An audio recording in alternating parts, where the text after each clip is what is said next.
Hello and welcome back to another video. If you're new to this series, let me tell you how it works. I listen to albums throughout the week, some new ones, some older albums. I pick the ones I want to give my opinion, not to review them in this video.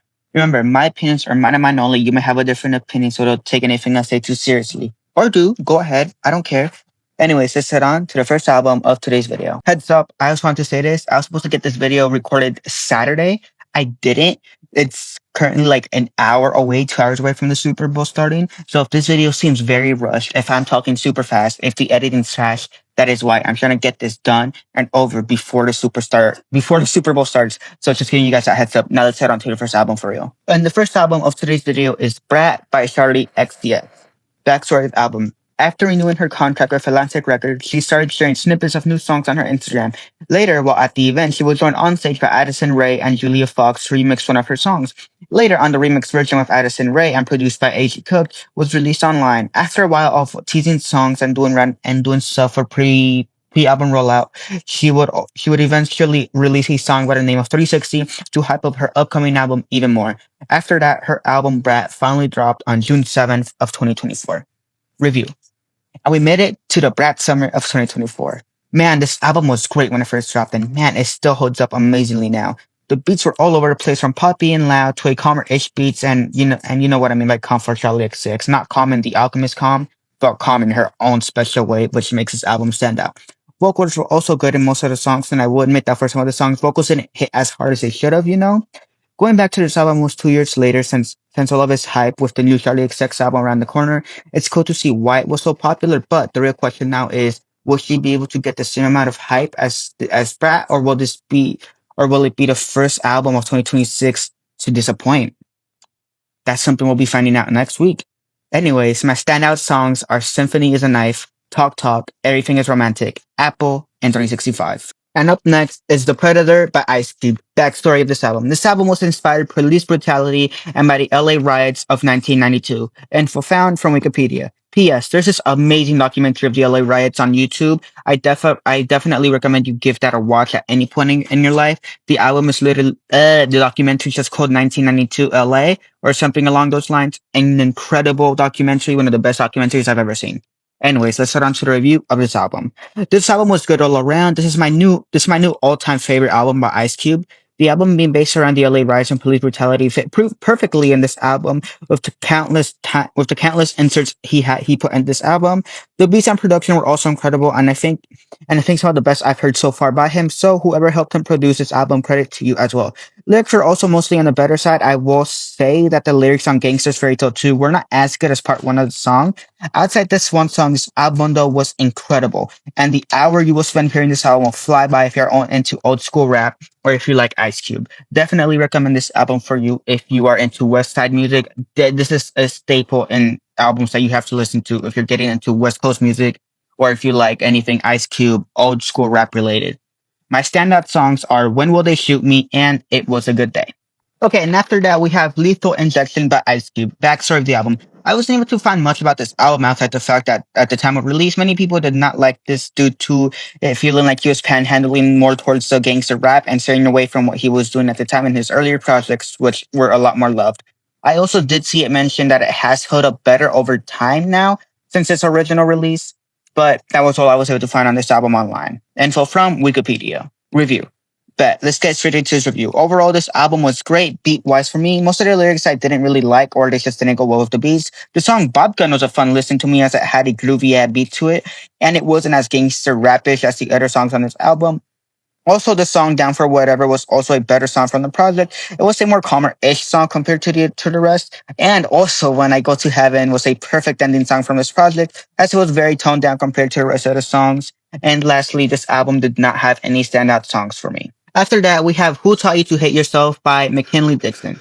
Backstory of the album. This album was the story of a black man talking about how his life was growing up in a dangerous neighborhood and how that affected him later on in life.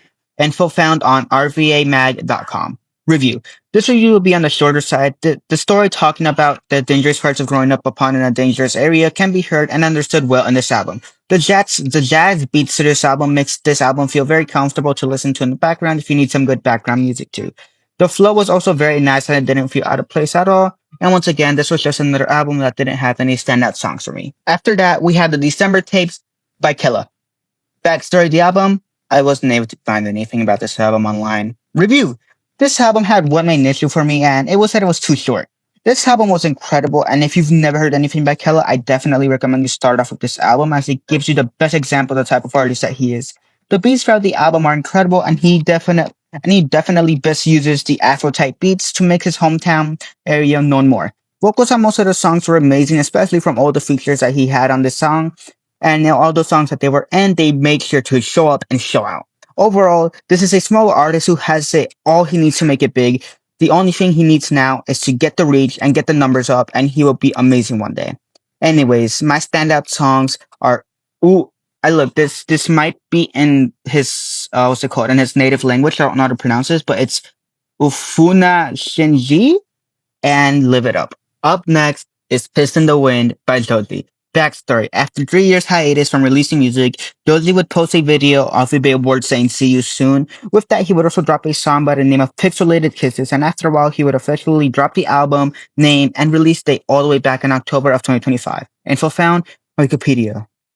And as you all know, I was very excited for this album. As you all saw in the week's prior, we've been going through all of Joji's albums to get a better understanding of his music and his albums and how he goes around making his music. So when we got to this album, I was so happy, only to be so disappointed. This album is my current bottom album of the year so far for 2026. I do hope someone will beat this, as I don't want a Joji project to be the worst. But when in 2026, everyone who is dropping is just dropping their hearts out, their best works, and dropping something like this expecting to chart, especially when dropping on the same day as J. Cole's last album, yeah, it's gonna be tough competition already, but he definitely could have saved this album if he got rid of the first 10 songs. Songs 11 through 21 were peak. But sadly, around these parts, we review the full album and full album length. And the first 10 songs just killed this vibe for me. The first half was extremely confusing lyrics and it just made no sense. And there were some songs where it felt like he just said three verses and cut to a mid-ass beat. And that's where the song would end. The second half of the album, though, it had great production with amazing beats. The two features were perfect. The features were both from Yeet and Don Toliver. One thing is due to how different Yeet and Don Toliver sound from Joji, their vocals did made it a little bit of a contrast with each other, but the songs were still very good. And like I said, ultimately, if this album was just the songs 11 through 21, it would have been placed much higher on my list, but sadly, that wasn't the case. My standout songs are DYKILY and Fragments. And after that, the final album of today's video, The Fall Off by J. Cole. Back in December 2020, J. Cole would show a timeline of the order of songs he was going to be dropping in all the way up to this album, The Fall Off. Later in 2024, in an interview, J. Cole made it known that it would be his last album by saying, to do on my last what I was unable to do on my first, and by also saying, I knew in my heart I would one day get to the finish line. Info found on Wikipedia. Review. This was amazing. You can feel the passion that he had in many of the songs, especially on the songs This 39 part of the album. The flow throughout the project was amazing, and he did have one bad moment during the album. Even though this album was on the calmer side, for its beats, it still did have some upbeat parts, but they were not that overwhelming upbeat, and they were also a small part of the songs. Lyrics were also great on 80% of the songs. The other 20% was just songs with lyrics I could understand well. I'm not saying that they were trash or anything. It's just I couldn't understand them, and the lyrics are not up on Apple Music yet. So that's why those 20% are included in the other 80%. There are also multiple features at the time of me writing this script. I don't know who's on what song, but many of the features did help elevate the songs to an even higher quality than what we already get from J. Cole. Lastly, like always, to finish off my review, my standout songs are Poor Thing, Legacy, Life Sentence, Only You, and Ocean Way. Up next, everyone's favorite part of these videos, standout albums of the week. And this week's first album, 3C Standout Album of the Week, goes to Brat by Charli XCX. This album was amazing. It took over everywhere in the summer of 2024. If you were alive during 2024 and had a conscience, you saw this album everywhere. Everyone was talking about it. You went on social media, people were talking about their bad summer. People were just talking about it everywhere. It was a massive year for Charli XCX, probably her biggest year to date. And like I said, this album was great, and it has held up well over these past 2 years. And personally, I do think that her next album will not reach the same potential as Brat, but it will still be massive success for her. But like I said, it will not pass the same success that Brat did. Up next, the second standout album of the week goes to The Fall Off by J. Cole. Of course, I had a J. Cole album. What did you expect for me not to include J. Cole? So one thing I will say first, my original plan was to go through every J. Cole project first to get to The Fall Off. But the thing is, I already do listen to some J. Cole songs.